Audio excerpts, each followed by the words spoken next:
before we begin talking about the topics, I do want to share a little story, a personal story.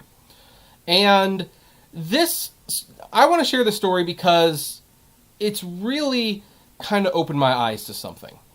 So, a few months ago, when the lockdowns had first started, I was thinking that social media was going to be a good thing for us. Because, hey, we're all locked down, we can't see one another, and while we could call one another, it's pretty easy to check in how we're doing, what is our day going like, and, hey, I might even have time to update the Apptrepreneur Hangouts a lot more. But pretty quickly after the shutdown occurred, I realized Facebook was, in fact, a nightmare. It had become way worse than I had ever seen it before. It seems like what happens when you lock a bunch of people in their house and they're scared and they're frustrated and they're angry is that instead of like saying, hey, how's everyone doing? What books should I be reading? What show should I be streaming? They spend their whole day complaining about Donald Trump. Or they spend their whole day complaining about Nancy Pelosi. Or they spend their whole day shaming people who do not agree with the whole mask rule.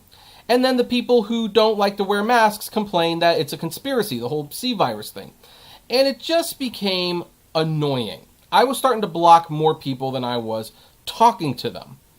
And it even started creeping up in the Apptrepreneur Hangouts, that little Facebook group that is no longer there, and thus, yes, I know I need to update the setting. And I decided, you know what, I'm going to get off of it.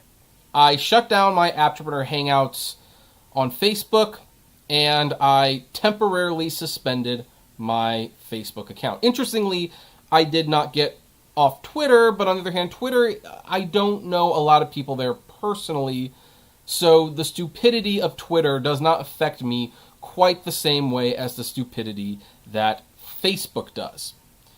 And it has now been pretty much 3 months since I have not been on Facebook, and you know what? I don't miss it at all.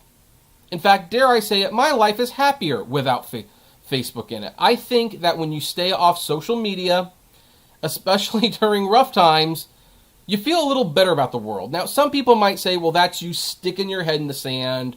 No, it's not. You still check the news every day. You still watch, Governor Cuomo's little daily briefings and everything like that. You still do all that jazz. But you know what I'm not doing? I'm not spending every waking minute of my day, or many minutes of my day, looking at people who seem to be having a constant meltdown. I know someone, and I didn't even know this was a thing, who was actually afraid that Bill Gates was the Antichrist, and spent all day posting articles about how Bill Gates was out to destroy the world, and he was going to use this pandemic to introduce the mark of the beast.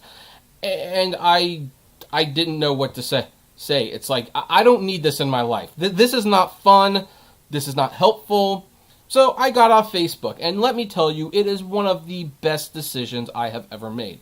I'm so much happier not being on Facebook, so I want to share that with all of you and encourage you to maybe take a break of social media once in a while. You would be very, very surprised on how beneficial it really is to not be on Facebook. And I would like to take this moment to ask you, have any of you gotten off Facebook? And if so, what's your life like now? Do you think it's better? Do you think it's worse? What are you thinking? I'd love to know this one. So comment below and like, favorite, share, subscribe.